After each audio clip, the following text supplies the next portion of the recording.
Sim, eu sou o professor Bairros e no tutorial de hoje nós vamos ver... Você sabe somar fazores na análise AC? O tutorial passado terminou com uma pergunta. Como a soma de duas tensões de 10 volts resultou em outra tensão de 10 volts? Nesse tutorial eu respondo. Se você não viu o tutorial passado, favor dar uma olhadinha na descrição desse vídeo. Vamos lá? Esse é o circuito do tutorial passado. Para não dizer que estou repetindo, eu vou colocar um voltímetro para medir a soma das tensões. Agora a pergunta é: determine a tensão mostrada no voltímetro e calcule a defasagem. Claro que se você viu o tutorial passado, sabe que a tensão medida no osciloscópio é 10 volts de pico e que a defasagem é 60 graus. A nossa missão é provar isso usando a matemática dos fazores.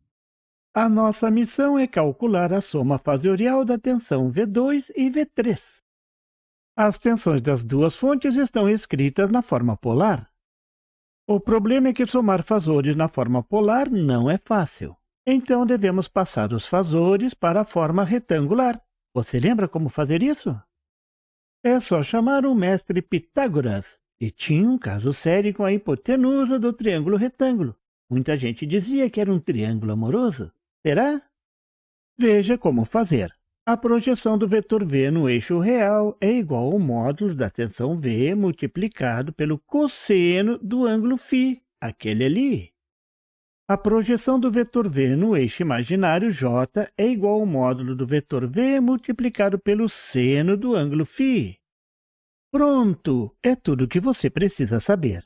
Vou aplicar na tensão V3, aquela com ângulo zero. Não tem defasagem.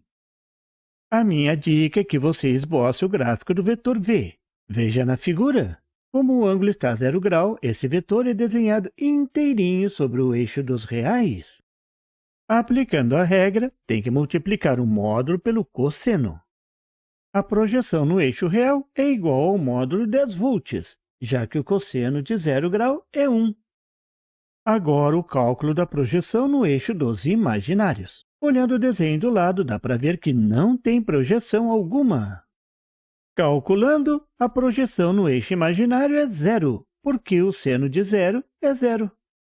Agora, fazendo o mesmo para V2, que tem um ângulo φ de 120 graus, olhe o esboço do fazor desenhado ali do lado.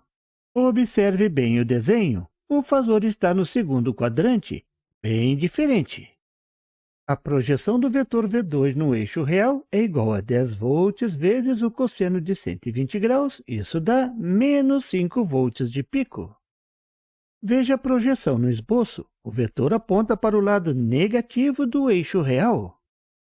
A projeção no eixo imaginário é igual a 8,66 volts. Pronto! Agora é só substituir na soma lá em cima. Agora ficou mais fácil. Vou tirar os parênteses da tensão V3, cuidado com o sinal negativo, e você deve somar a parcela real com a parcela real e a parcela imaginária com a parcela imaginária. Essa é a soma, muito simples. Essa é a resposta na forma retangular.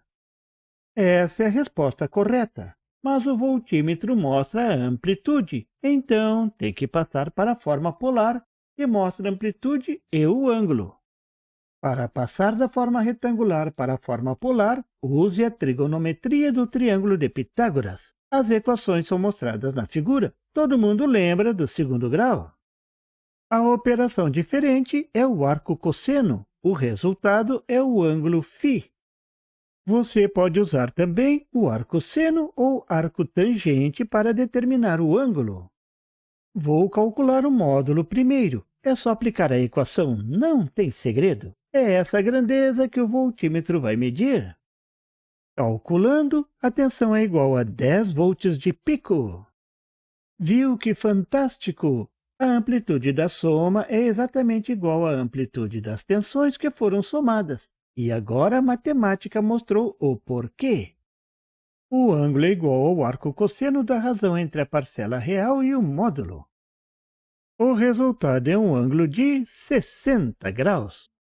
Exatamente o que foi medido no osciloscópio. Essa eletrônica é fantástica. Veja o resultado no desenho fasorial. Mas veja o que o voltímetro vai indicar. Você acha que é 10 volts? Confira a leitura do instrumento. Você sabe por que a medição é menor do que 10 volts? Isso mesmo! O voltímetro mostra a tensão em RMS e o osciloscópio e o cálculo apresentam a tensão na unidade tensão de pico. A tensão RMS é calculada na figura. O resultado é 7,07 volts RMS, como mostra o instrumento com alguma aproximação, é claro. Pronto! Essa é a solução do exercício bem calculadinha. Mas será que não existe outra forma de calcular? Sim, existe! Usando a régua e o esquadro. Mas isso veremos em outro tutorial. Até lá! E por favor, se você não é inscrito, se inscreva! E marque o sininho para receber as notificações do canal. E não esqueça de deixar aquele like. E compartilhar para dar uma força ao canal do Professor Bairros. E não tem site? Tem sim! É www.bairrospd.com. Lá você encontra o PDF e tutoriais sobre esse e outros assuntos da eletrônica. E fique atento ao canal do Professor Bairros para mais tutoriais sobre eletrônica. Até lá!